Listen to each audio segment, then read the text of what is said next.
E vem conferir a crítica do anime Gimai Seikatsu.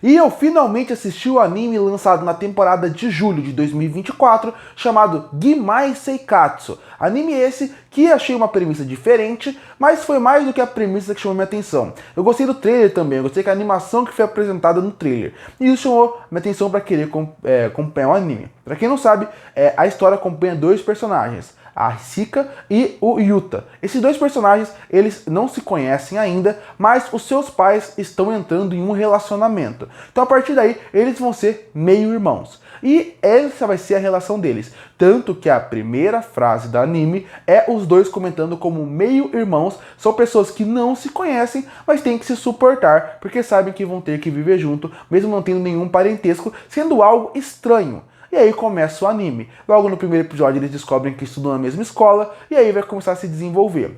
Quando você vê essa premissa, você já gera um pouco de medo, considerando o lado que os animes levam esse tipo de obra. Que seria normalmente um lado mais eti em alguns casos, ou para um outro caminho, que seria focado muito numa relação estranha entre os dois, focado muito mais nessa meio comédia romântica que não existe, considerando que eles são adolescentes. E os 4 primeiros episódios eles servem muito para estabelecer isso. E estabelecer por que eu gostei desse anime. Porque eles têm uma relação de irmãos, mesmo não sendo irmãos. Então, antes de ser irmãos, eles praticamente são desconhecidos que se tornam amigos até se tornarem irmãos. E os 4 primeiros episódios, eu gostei muito do clima do anime. Além de gostar da abertura, do encerramento e da trilha de fundo, que cria até um clima mais melancólico para a obra, um dos motivos de eu gostar desses primeiros 4 episódios é como eles estabelecem perfeitamente a diferença de um personagem para o outro. Começando por ela. A personagem principal, ela não é aquela personagem clichê de anime que você vai encontrar, que é a mais popular da escola, que todos os meninos sonham em ficar com ela. Não, aqui existe boato sobre ela. Aqui você percebe que ela é vista de uma forma negativa por boa parte da escola. Você vê que ela não é a pessoa mais popular do mundo. Já ele é um cara que ele não é o bobão da sala, aquele cara que é considerado um nerd, como eles colocam nesse tipo de anime, que joga muito videogame, que lê muito mangá, e mesmo assim tem muita popularidade. Não, ele é alguém que também é uma pessoa normal. E esses 4 episódios foi isso que me agradou. Como eles são personagens humanos. Eles não são personagens feitos através de clichês e estereótipos do gênero. Não, aqui eles são personagens humanos e reais, que sofrem na escola, que sofrem em casa, que sofrem no trabalho e que dentro da escola não são mais do que pessoas comuns que para muita gente nem vai lembrar quem eles são, porque no fim do dia você está numa escola com várias pessoas, que tem seu grupo de amigos, mas vive a partir daí. E essa melancolia na trilha sonora e na animação, porque a animação desse anime também é muito melancólica. As cores mais escuras, as cores mais quentes, quando envolve só uma luz cobrindo a sala, a escuridão de um pequeno apartamento, de um pai que quase nunca está presente e de uma mãe que trabalha muito na noite, acaba percebendo que é um anime melancólico. E esses 4 primeiros episódios estabelecem muito bem a relação entre eles, estabelece muito bem qual vai ser o clima do anime a partir daqui e quais são os personagens secundários que vão abrir na obra. Depois desses 4 primeiros episódios que eu achei muito bons, aí a gente entra na metade. E a metade começa a fraquejar um pouco o anime. Porque se os 4 primeiros episódios é focado em apresentar esse universo, apresentar esses personagens, apresentar a vida deles e começar a relação deles, o 4 do meio é para desenvolver tudo que foi apresentado.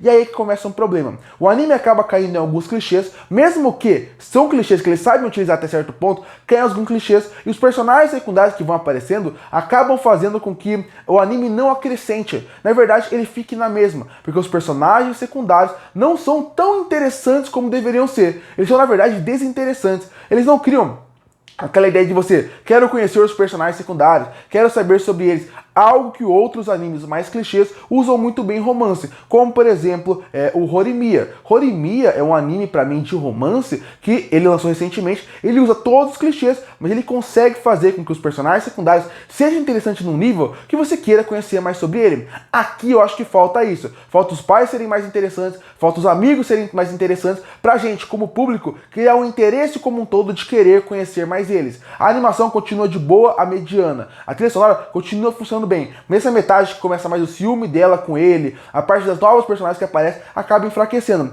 E no final, os 4 últimos episódios, você vê que o anime volta a ter um crescimento, principalmente no final, onde começa um percebendo que está apaixonado pelo outro. E isso é uma sensação que muita gente pode achar estranho, mas eles começaram a ser meio irmãos quando eles já eram adolescentes, como eles já eram pessoas da escola. E de novo, é isso que eu falo de uma narrativa que ela é melhor, é bem feita, diferente do que é mal feito. Se fosse um anime clichê, seria aquele conceito de ela ia ficar vermelho na frente dele, ele ia ficar vermelho na frente dela, ia ter toda uma piada envolvendo isso. Aqui não. Aqui você vê como até no final eles trabalham de uma forma madura. A declaração dos dois, mesmo que seja algo para muitos estranho, porque eles são meios irmãos, você acaba percebendo que ele tem um valor no sentido de como ela é feita, como ela é pesada e como ela não é romantizada. É como se fosse, eu vou carregar seu fardo e você vai carregar o meu. E a gente tem que superar pelos nossos pais que já sofreram muito na vida. É uma atitude até muito madura para adolescente. É o que eu falei, o que prejudica esse anime é que do episódio 4 a mais ou menos o 10, você oscila muito de qualidade. Oscila muito no que tá fazendo, em algumas ideias, em algumas propostas, e isso incomoda. Até alguns discursos, algumas ideias que estavam sendo bem apresentadas,